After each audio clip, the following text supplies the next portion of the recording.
Great, good evening. My name is Nairi Woods. I'm the founding dean of the Blavatnik School of Government at Oxford University. And it's a great pleasure to be moderating this session at the World Economic Forum this year. Let me just point a small logistical detail out. I have here an iPad on which your questions will appear. I'm not exactly sure how you get your question onto my iPad, but apparently there will be instructions put on a slide. But I would welcome your questions right from the beginning of this session. I'd love it to be a conversation. So let's do that right. I'm going to introduce you to our panelists in a moment. But before we move to that, I'd just like to introduce tonight's topic by saying that last year at Davos, we all were invited to master the Fourth Industrial Revolution, greatly helped by Klaus Schwab's excellent book on the subject. This year, a different challenge has sharpened. People across Europe and across the United States have in a way risen up and said, we don't feel we belong and we don't feel we're being heard by leaders in the public sector and sometimes leaders in the private sector. Klaus Schwab proposed to us on the eve of this year's World Economic Forum that fact means that we all have to now focus on responsive and responsible leadership. And he put to us the idea that a good leader has radar and a compass. So think about what President Xi Jinping told us this morning. If we want to cross the ocean, we can't retreat back into the harbor every time there's a storm. So the leaders in this room certainly need radar to know what citizens are thinking and wanting and concerned about. You certainly need a compass, as Professor Schwab tells us, the values that are going to take you forward. But I think we need to add one thing. You need a crew. You need to bring people along with you.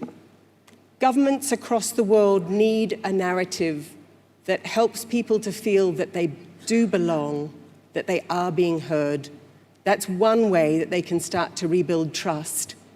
So what we're going to do on tonight's panel is we're going to have these panelists share their wisdom on where we are at the beginning of 2017. And what are the ways that we can begin to rebuild trust and to manage the fourth industrial revolution in a way that helps societies come together more cohesively, more prosperously? And I'd like to start by turning to Dr. Vishal Sikka, the CEO of Infosys. Vishal, you're the son of a railways engineer. You saw technology at that phase. And you're also a surfer, so you know all about dodging the waves. What's the disruption that we most need to pay attention to that's coming from the new technologies? And why? Why should we pay so much attention to the disruption? I think if you look at the way the people are affected, as you described, and all the geopolitical changes that are happening, they're all happening within the wider context of the technological disruption that is impacting all of us. And in particular, the development and the advance of AI technology. I think that artificial intelligence, and certainly the advance that we have seen just in the last 1 year, and certainly in the last few years, when I look back on this time compared to when I was a PhD student studying AI, it is staggering. And yet, in many ways, we are in the beginnings of this technology and the revolution. And in many ways, we face the prospect of leaving a larger swath of humanity behind us in the light of this technology than any technology that we have ever created. So we need to be extra careful, extra conscious, put in an extra effort to ensure that we don't create a bigger divide, that we don't create an even bigger society of have-nots, that the technology that we build now is in service of everyone. And that means education, a deep commitment to education. That means a deep commitment to helping people bridge this displacement gap when technologies disrupt jobs and so forth. That means creating a sense of we can create and reshape the future of these technologies for our future in a way that benefits everyone and doesn't leave large parts of humanity behind. That's what I see. So in Britain, in the United States, in other countries in Europe, it feels as though people are staging a mutiny. The crew are not with established governments and established leaders. Is that happening in India? Is there a fear of mutiny or a risk of mutiny? I think, and Mukesh Bhai can speak about this in much more richness. I think in India, there is a tremendous opportunity. There is India is a young country. India is a technologically advanced country. India is a very entrepreneurial country in ways that are not seen in the outside. And yet, when we look at the recent demonetization that was done in India, you can see both of these aspects at play. Mm-hmm. The opportunity that technology can create and the way that some of these disruptions can really affect the ordinary people. Mm-hmm. So the answer to your question is both yes and no, depending on how we look at India. Mm-hmm. But perhaps Mukesh Bhai can speak about this in more detail. Well, let me move straight to Mukesh then. Mukesh Ambani, you've watched Reliance grow from being a $1 million company to being a $70 billion company. That's extraordinary growth. But in a country where there's a lot of poverty, and there's also a fantastic democratic tradition of rebellion. What's your view on the disruption in India? Well, I think if we first start with what Vishal said in terms of how does humanity progress and how do we as a society progress? Right? I think that at this time in India, we are blessed with having very strong leadership from our Prime Minister, Mr. Modi. He has painted a vision for India which creates foundations, because when you embrace technology, you should use technology for the good of all people. And I think that the technologies of the fourth industrial revolution really are all-inclusive and will benefit all. And they require a sense of foundation. And let me quickly just tell you what Vishal said. So even if we are a very young country, we have 200 million of our 1.2 billion in schools. And clearly, education needs to transform itself. The fastest way that we can transform education in a big country like India is use technology. It's the biggest equalizer. It can produce results in not decades, but in the next 3 to 5 years. And that can then create and benefit all. So for all of this, you really need a foundation. And you need for a country and a society to embrace rather than isolate itself. To, as Premier Z said in the morning, that if the world is interconnected by oceans, you don't need to divide it into rivers and lakes. And the same thing is true when you want to embrace technology. So from that point of view, yes. I also believe that all the components of technology, and particularly the fourth industrial revolution technologies, are all-inclusive.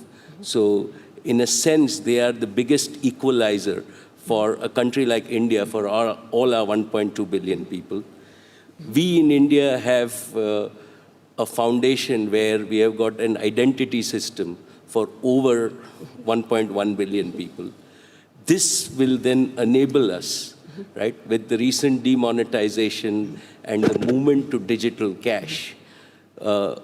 So far, India has been only what I call a high-value, low-volume credit transaction. So the common man, the ordinary man, the people whose voice everybody should hear, right, had no access to credit. I think that that can change very, very fast with embracement of technology.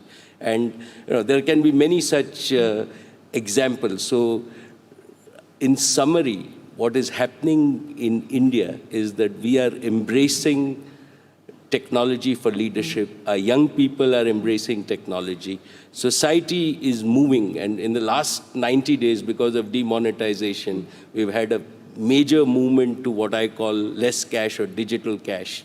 And people have accepted that. There is support at the grassroots level, because in the end, they think it is for a better life for themselves. And as long as we are responsible to deliver that, and I believe that the fourth industrial revolution technologies can deliver that, it'll do well. But can I ask you very personally, the world, many people across the world are saying that globalization has been managed, by folks like all of us, and has benefited the top 1% much, much more than anyone else.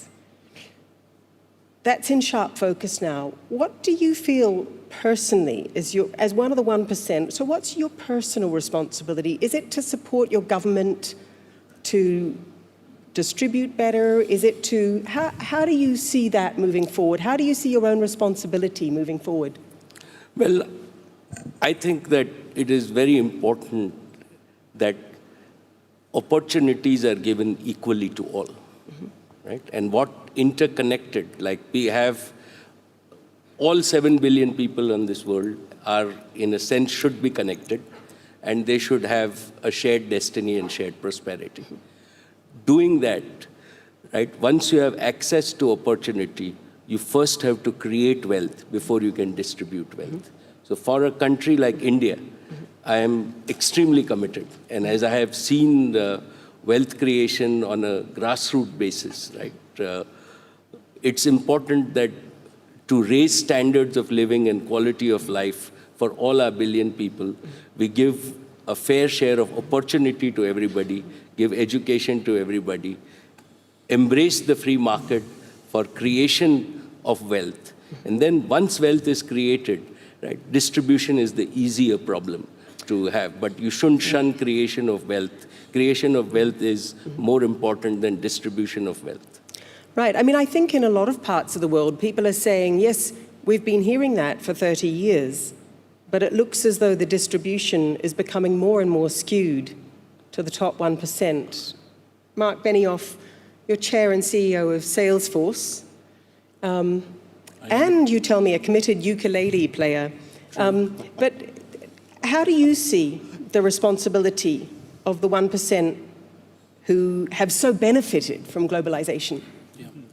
Well, for me, when I started Salesforce, 17 years ago, I thought a lot about how do we integrate companies more deeply into society? How do we give back? How do we support many of the NGOs that are here? That's why when we started our company, we put 1% of our equity, our profit, and our time into a nonprofit, an NGO called Salesforce.org. It was easy at the time because we had no employees, we had no products or equity.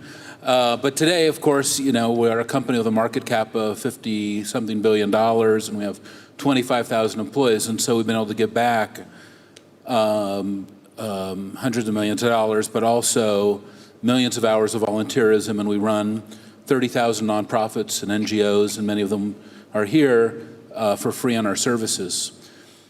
Equality and the equality crisis certainly is a child of globalization. The access to capital and the access to this technology that is really available to so few then really gives them this kind of incredible unfair advantage, and up they have gone. I think, coming back to Vishal's comment, I think that when we look at what's happening right now in technology, this is the moment, I think, when we have the highest level of anxiety, because we can see advancements in artificial intelligence that are beyond what we even expected. It's happening at a rate and capability that we're worrying that how will this impact the everyman, and also the broad range of workers across the world. This year, my heart has been with so many migrants and refugees who, 65 million refugees across the world, and these touching stories, and thinking about how they're going to get back to stability in homes. I think now about how artificial intelligence will create digital refugees and how people will be displaced from jobs, tens of millions of people across the planet, because technology is moving forward so rapidly, creating much lower cost, much easier to use, and much more capable work environments. So companies, individuals, the very people that we have here, we have to decide, are we going to be committed to supporting and improving this state of the world, or are we just going to kind of let this go as it is? And so we're really at a crucial point right now. I'm convinced of it. Can I just follow up? So what's the solution to that? You've just painted a picture of hundreds of thousands, millions of people who will no longer have jobs. And what is it that you think leaders should be doing now to ensure that those people feel included and heard in the societies in which they live? Well, I think that you know that throughout history, technology has displaced workers, but then workers have the opportunity to be trained or retrained or vocational training or education or supported. And today, there's more people working in the world than there ever has been in the history of the world, as evidence of that point. So we're at a very good place, actually. Now, obviously, there's 200 million youth, who are unemployed. That's a terrible statistic that we need to focus on. There is, pockets of dramatic unemployment throughout the world, even where I live in the United States. But we are at a point where it's possible that this technology could accelerate to the point where we'll see this kind of creation of these digital refugees. And I think that that is something that we really need to be mindful of and start having these very serious conversations, multi-stakeholder dialogues, honestly, where we can bring together corporate leaders, government leaders, social leaders, NGOs. Only through a multi-stakeholder dialogue are we going to get this answer. There is no, clear path forward. And as Vishal said so well, all this has just happened, in a matter of months. So we are really just on the, it's a fairly recent observation of what's happening today. So it's quite, and it's an amazing time. That's why we call it the fourth industrial revolution. This is incredible what is happening. All these things at once: cloud computing, mobile computing, artificial intelligence, genetic engineering. All these things are happening all at once. So well articulated in Professor Schwab's book. So, and what's the thing that's happened just in the last few months to which you're referring? Well, the advancements in artificial intelligence, the ability for the software to learn more rapidly than we expected. Can I move to Mary Barra? Mary, you grew up child of a die maker, but put yourself through college, and you've been at GM 36 years. Your crew probably trusts you a lot. In fact, there's lots of evidence that they do. But you're in a car industry that's negotiating difficult waters. Some would say that the government in the United States is threatening to do what President Xi Jinping this morning said, to retreat back to its own harbor, or to require its companies to retreat back to their own harbor. What's your strategy in those difficult waters? Well, clearly the industry, the auto industry is undergoing, rapid transformation, as almost every industry is, in not only, advancements in, I'll say, the traditional owner-driver model, but then, the opportunities with autonomous that, do provide a lot of societal benefit when you think about the fact that whether it's the population that doesn't have the skills to drive or the physical ability to drive. Autonomous really provides freedom of getting from point A to point B, which for all of us that can do that is a huge benefit. So, we look at the technology coming, we see how it is going to improve for society, but, we have to look at how are those shifts going to be made, and how do we manage that business? And, clearly, articulating the vision. So our employees, it's for us, I think it starts with our employees and our customers of understanding and building the trust of here's where we're going, and here's how things will change. and how we have to adapt, but then also providing a roadmap. I've talked about the fact that you need to be incredibly transparent. In order to have trust, people have to, you really have to paint the picture and not only share the good news, but share the difficult news, and then the solutions, how you're going to move forward. One of the other key areas, and a couple of the other panelists have mentioned, is education. And we're at General Motors investing a lot in not only educating our existing employees for the new technical skills that are going to be needed, but also reaching deep into all the communities in which we live and work and the education systems there of how can we support to make sure there's more STEM education involved. And we just got involved with a strategic partnership was announced with Girls Who Code, because when you look at and deep diving into the middle school to make sure young girls are not making decisions at that point that are going to really make it more difficult for them to get involved in a technology field, because technology is a part of almost every industry. So there's an obligation that we feel to our employees in communicating and painting the picture of where they're going and providing the roadmaps that each individually eventually has to be accountable for, but then also reaching deeper into making sure that as we grow the workforce, as children enter the workforce and young adults, that they've got the skills that are going to be necessary. Because right now, not only do we have some that are unemployed, but we also have areas where there's jobs available and we don't have people with the skill set. So if you fast forward 10 years in your industry, will it be mostly robots? I still think the traditional owner-driver model of I get in, drive my own vehicle. Think about there's markets around the world that, they aspire to have that type of personal mobility. I think autonomous, if you put the customer in the center and look at how do I add value to people's lives, it's going to be the full range from the model we know today to dense urban areas that autonomous is going to make sense because it reduces congestion.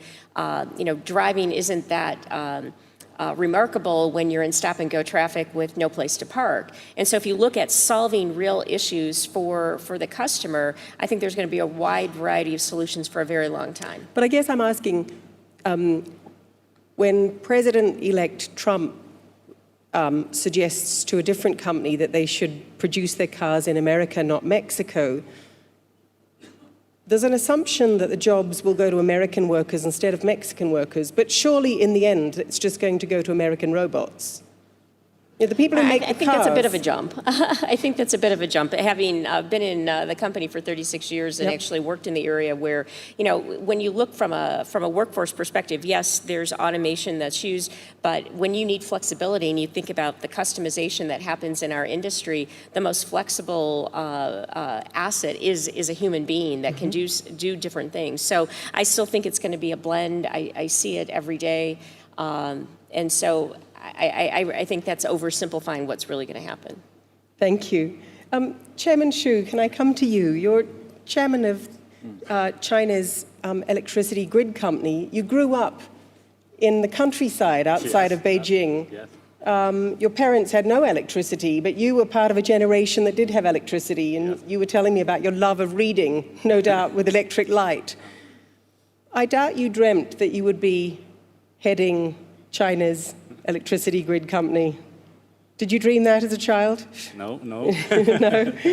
And now you're there, you've got a tough job because the Chinese people, the Chinese government say that they have a crisis of polluted air, polluted food, polluted water. And yet you've got 1 billion people to provide energy for. And you're right at the heart of that. Yeah. Is technology going to help you do that? Yes. Sure. I'm an electrical engineer, and I have been working for the power industry over 35 years already. In my childhood, it just started to electrification in the rural areas. But now, China's power industry is very strong. State Grid of China, Corporation of China, ranked number 2 in the Global Fortune 500, number 2 now. And with a turnover over 300 billion US dollars. And we are facing a lot of challenges. First of all, you know, China energy sector, the coal is dominated. So how to provide the electricity to the 1.3 billion people, and also with clean and safe and reliable energy. That's our challenge. For many years, we have put a lot of effort on that. The first one is a technology innovation. So in my company, we have invented the UHV technology. You know, UHV technology means we upgrade the voltage of the transmission.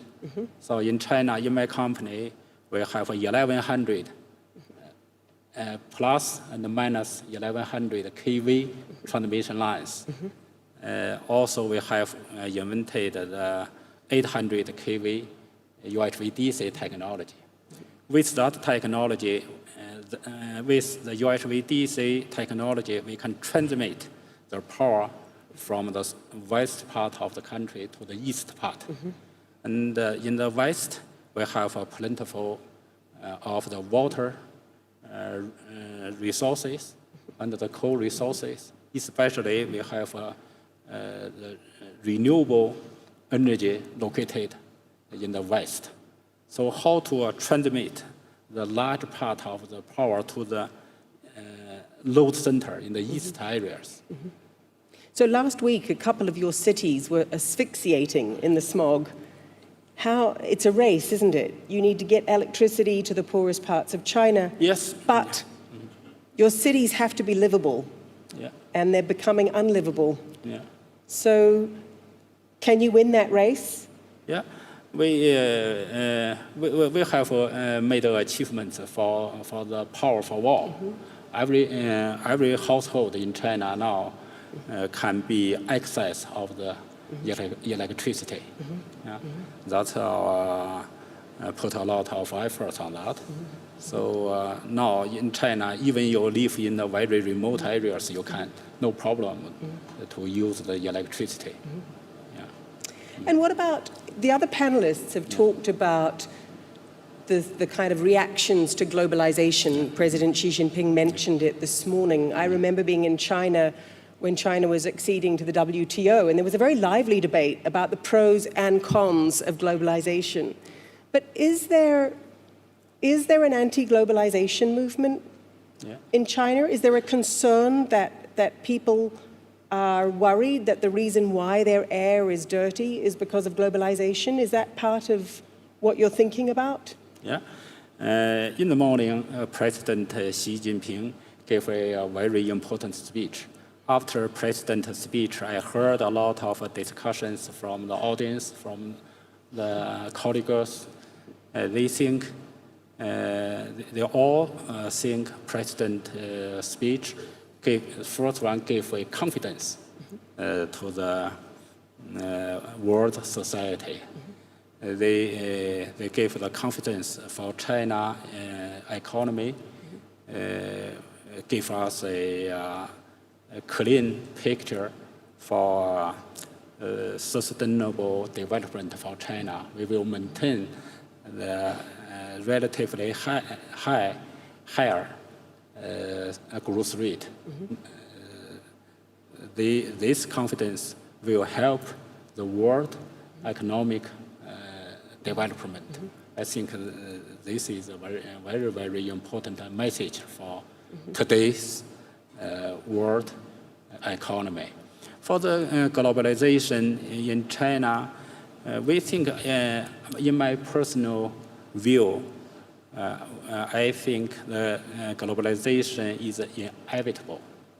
It's good for the world economy development.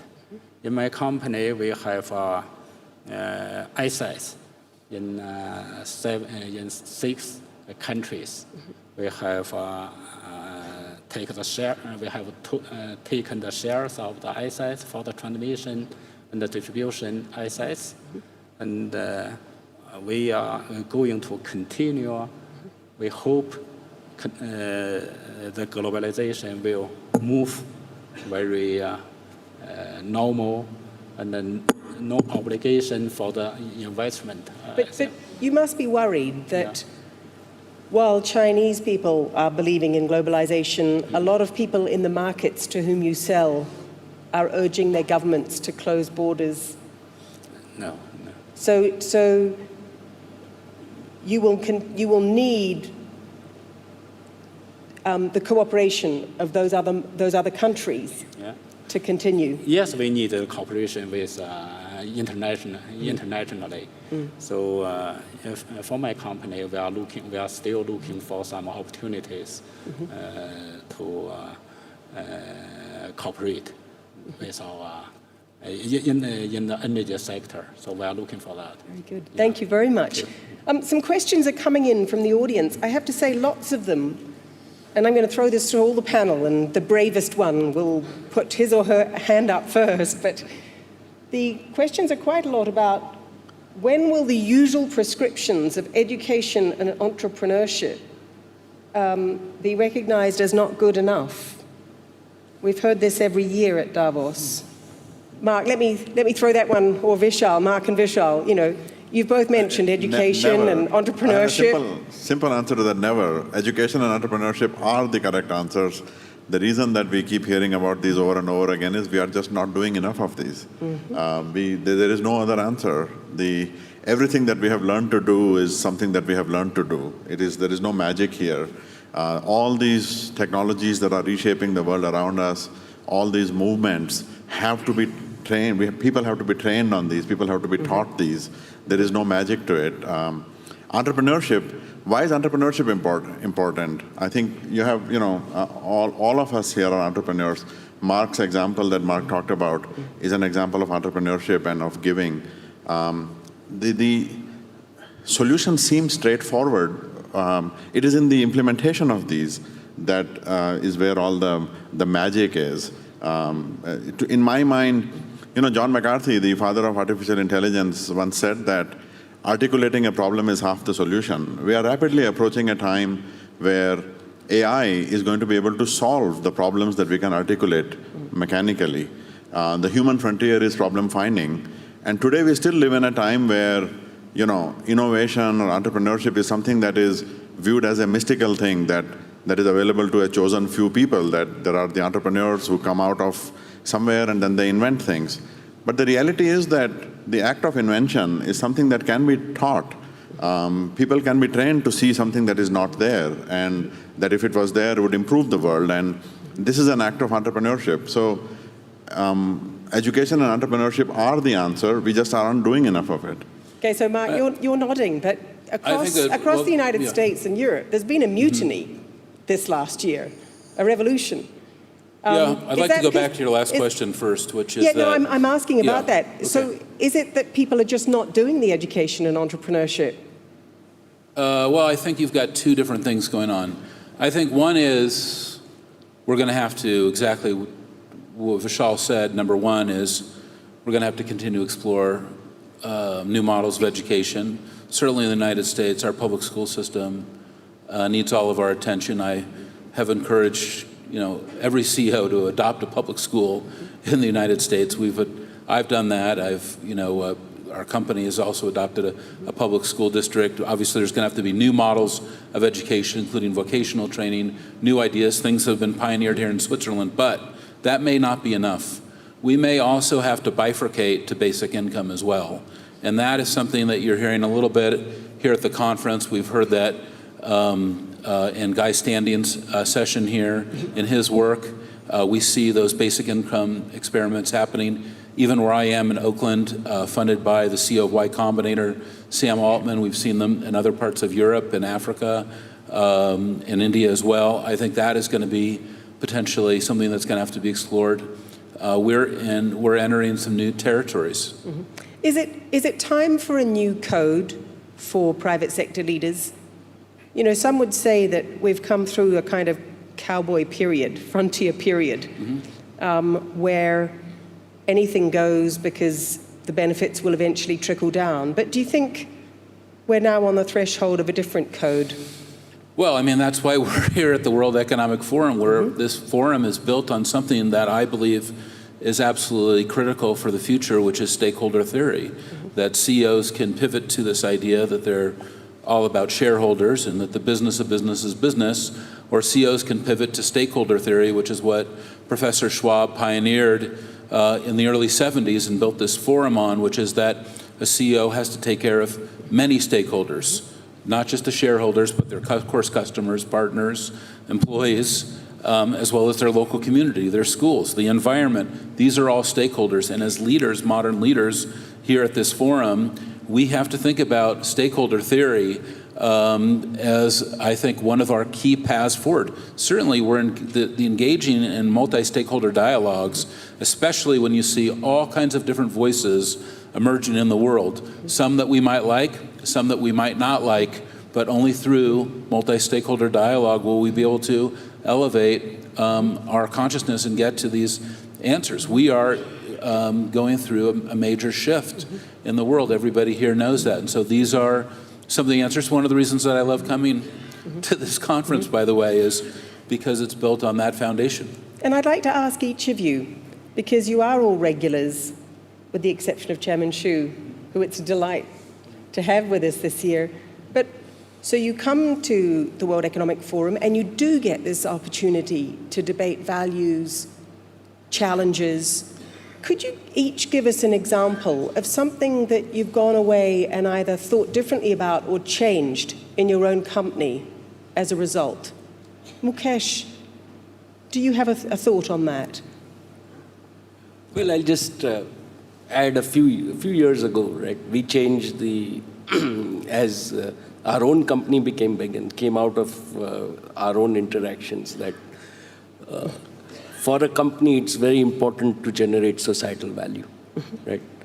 All of us live in society. Society gives you a license to operate in a business, and until you add value to that, you just cannot do it only for your shareholders or your employees, or you have to make a difference. And we started measuring that, and we now publish that, and we make sure that everybody understands that societal value is important, because that is important for sustainability, because on an ongoing basis the corporation can survive. So that's one example that came out of interactions here, where we changed in the last 4 or 5 years.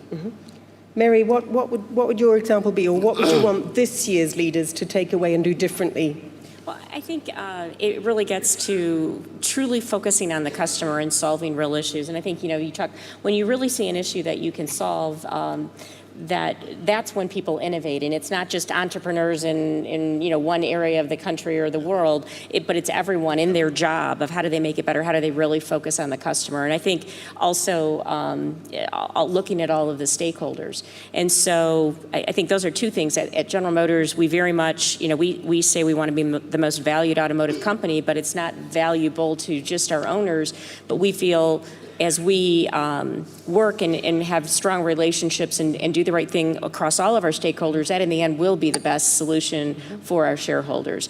But the core of that starts with the customer and truly focusing on what is really going to add value to the customer, going to improve their life. And when you get a whole organization, 220,000 people looking at how do I improve every day, make it better, and focus on making decisions around the customer, it really energizes the entire company.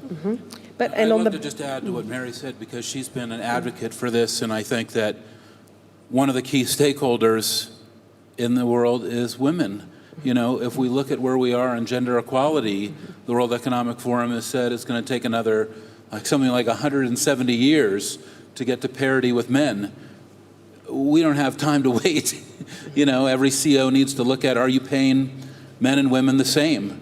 That is something that every CEO can do today. We all have modern human resource management systems, but as a CEO, are you willing to step up and say, I pay men and women the same. I'm providing not only equal opportunity and equal advancement, but also equal pay.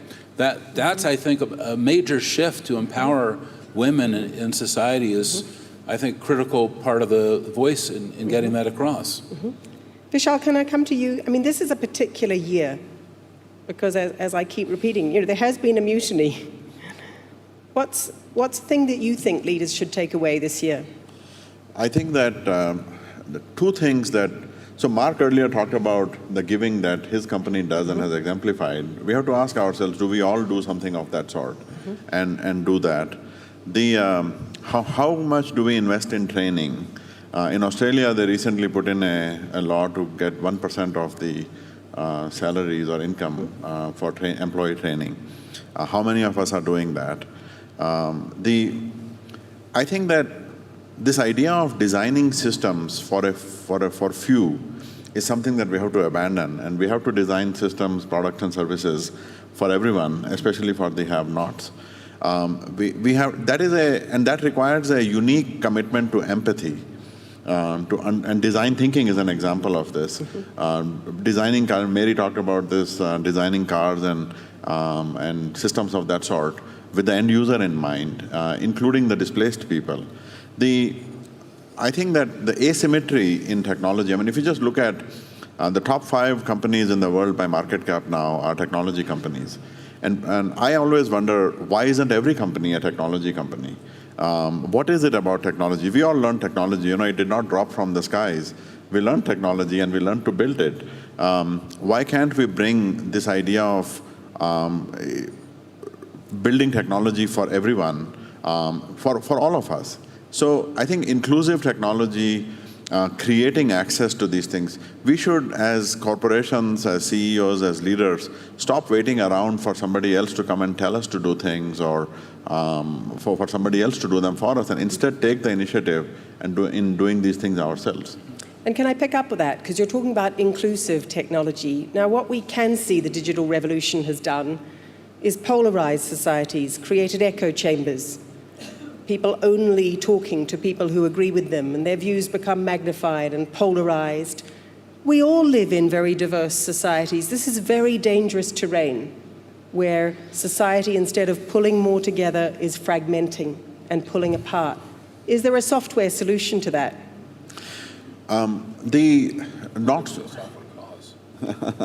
Software for collaboration, one of the, so the answer to that is again yes and no.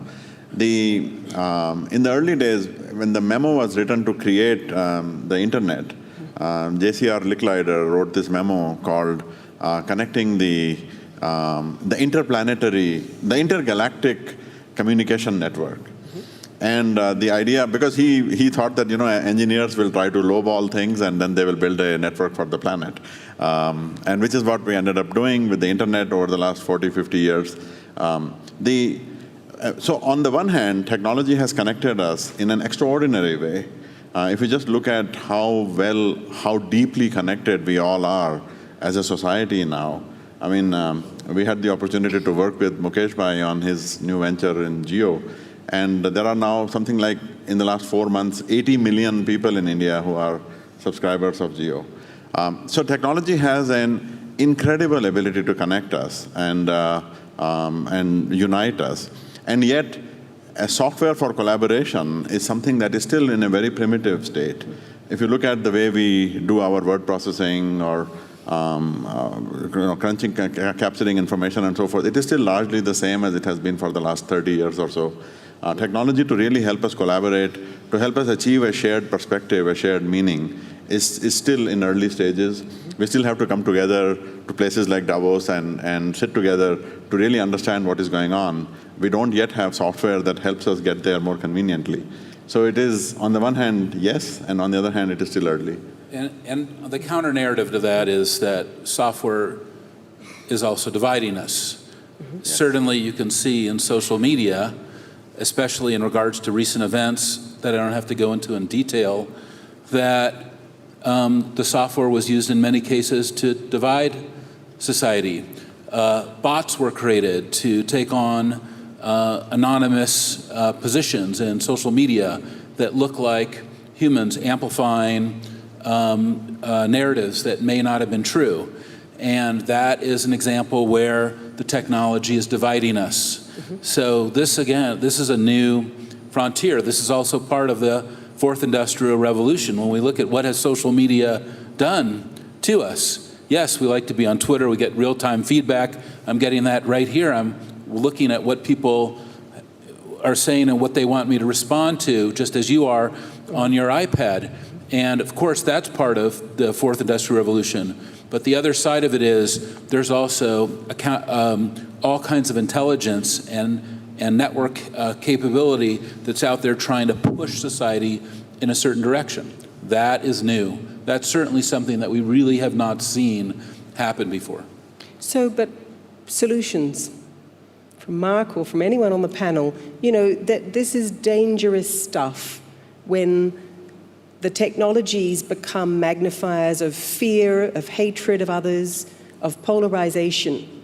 Because we know that when people are afraid, they don't work together. And that means that they turn to governments, as it were, that don't permit them to work together, that control them and coerce them.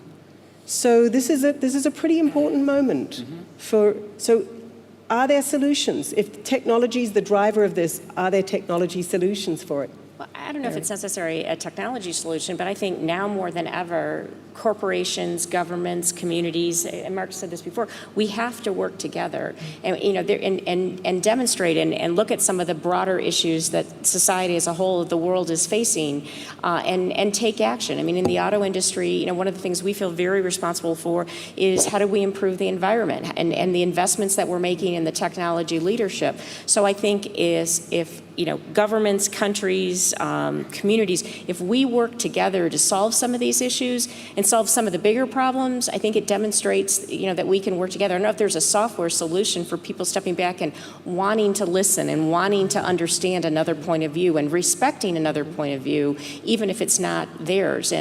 But I think there's a role that we can play, that we have to work together in a way we haven't to this point. Chairman Hsu, can I come to you? Because an underlying theme of this mutiny is that international cooperation itself could be at risk. And you've led on international cooperation in technology in the IEC. What is most at risk there? Why is it that we really need international cooperation on technology in your sector? I mean, it's nice to have, but is there any part of it that is absolutely essential? Yes. I have been working for IEC for many years. IEC stands for International Electrotechnical Commission. The products of the IEC is standards. Standards can promote the international trade with technology standards. And IEC now has over 20,000 expertise engineers from all over the world. So with the IEC standardization, the manufacturers and the labs, and they can manufacture their products according to a unique standardization. This is much helpful. Do you think it's going to become more difficult, though? Not really difficult, because IEC was founded in 1906, 110 years already, and it's a very good working procedure. Everyone can participate for the standardization development. It's a very standard. We mean the standards are produced by consensus. People will agree. Every expert will have to be agree with the standards. And how important to that process is the fact that you all know each other? Yes. I mean, how long would you say the engineers in this group have been getting together from different countries? How long have you known your fellow engineers? Yeah, the IEC work, they divided many groups. We called it technical committee, TCs. In the TC, they are working in the specific area. For example, like electrical cars. The engineers come together. They meet several times in a year, and for one standard may take several years to finish a standard. It's very careful for the standardization, I should say. Yeah, no difficult. People are very enthusiastic to participate the standardization development. We can't say any difficult to do it. Yeah. Right. It's a very important and interesting reflection, because a lot of us are watching the more visible aspects of international cooperation at risk or breaking down, and that basic insight of people knowing one another, coming together, trusting one another, that's right, and forging standards, or as Mark put it, coming to Davos each year, knowing one another, looking at each other in the face, coming to raise the standard of what you expect of yourself, what you expect to do for the society around you. Could I ask you, before we close, I'd just like one sentence from each of you about what you think leaders across the private or the public sector or both, what is it that leaders should do differently this year as a result of the wake-up call of the last year? Vishal. Two things come to my mind. One is resolve to bring access to new technologies to everyone. And second one is resolve to create 1 billion entrepreneurs. Mark. Well, I've told you one thing, which is I think that every CEO needs to adopt a public school. I really think that we're going to pivot to where each of us is going to have to take personal action to overcome the kind of levels of inequality that we're seeing. As we kind of head back to our hometowns, wherever they are, you don't have to go very far, even in San Francisco, where I am, where I can find very high levels of inequality. I think that everybody has to really focus on this and take this seriously and do one thing. It could be adopt a school. It could be working more closely with an NGO. There's a commitment I think that each of us has to make to kind of move this ball forward. Thank you. Mukesh. Well, I think that last year it was about understanding the technologies of the fourth industrial revolution. This year it's about implementing them, keeping in mind that prosperity and benefit to all people, and people are always above technology. Embracing these technologies for the benefit of the people is our challenge.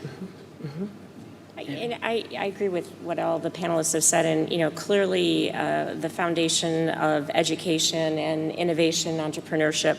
But I also think we have an obligation to go back and, one very tangible thing we can do is really talk about biases. Everyone has biases, and how do we? Once you realize you have them, then you can start to look and see people in a different light, and work with Sheryl Sandberg and lean in on understanding bias. It's training now we're doing at General Motors to improve our business, but I think it expands, because once you start to see that in yourself, I think it expands to not only where you work, but your communities, and how you can really start to embrace different points of view. So I think in addition to education, we really have to challenge ourselves, everyone, and there's things corporations can do from a training perspective to get people to have a more open view and to listen and to understand others.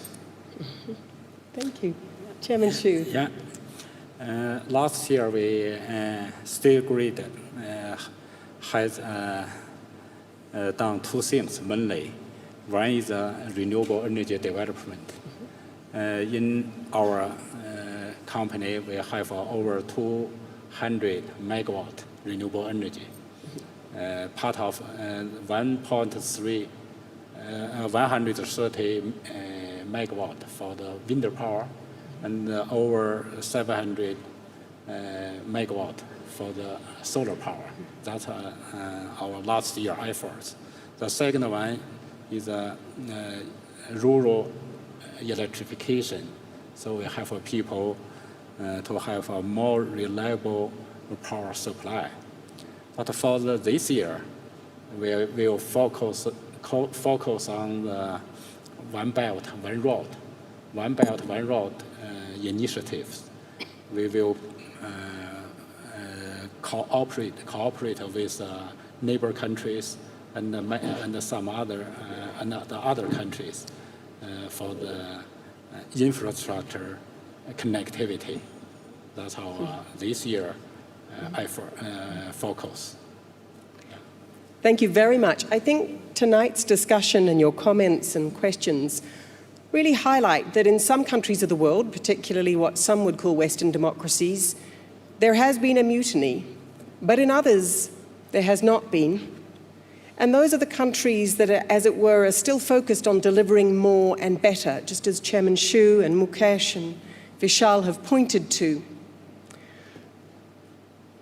But I think in all of these countries, there is still a lesson from the last year, and I'd just like to come back to that as a rallying call for this year's Davos, which is that citizens are not just consumers. You can't just deliver to them. Whether it's in Chinese factories or on the streets of India fighting corruption, whatever it is, or whether it's the young, disaffected, unemployed men in Europe who are joining terrorist organizations. Why? A huge part is a human need to belong and a human need to be heard. And if humans are not belonging to their national community or the narrative that their government sets for them, they will find others, and those others will jeopardize a lot of what most of us care about. So I think it's for Davos this year to bring all of this innovation, these ideas about how you bring people with you, Mary's ideas about how to do that in GM, Mark and Vishal's ideas about the values that you can bring behind that, Mukesh and Chairman Xu's ideas about the way they're delivering better. We need to bring all of that innovative energy to really thinking about how we can support communities locally and nationally to create a system in which people feel they belong and feel that they're being heard. Now you could say, I would say that, I'm the Dean of a School of Government, but government is absolutely central to that, because it's governments that use words, that create narratives, which either help people feel they belong, help them feel they've got a voice, or don't. And I think that's the innovation I'd love to see come out of Davos. But could you join me in thanking and appreciating each of our panelists for terrific contributions this evening? Thank you all.